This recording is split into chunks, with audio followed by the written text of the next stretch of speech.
Hello, this is Brittany down here at Subaru Puyallup. Just want to go ahead and showcase how to install a front-facing booster seat in the 2025 Outback. So come on, let's go ahead and take a look.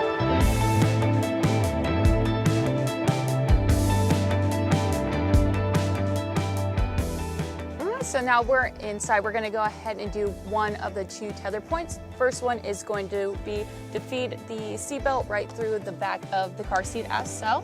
Then we're going to go ahead and secure it and pull it tight. Now let's go on the back to go ahead and do the second point. Okay, so now we're in the back. We're going to go ahead and do the second tether point. So you go ahead and feed that belt right through the headrest as so. Go ahead and take your anchor, go ahead and grab it as so, click it onto the back, pull it tight, and that's how you get the second tether point.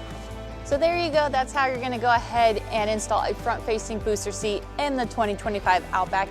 If you have any additional questions or wanna go ahead and take it out for a test drive, come and visit us at 720 River Road.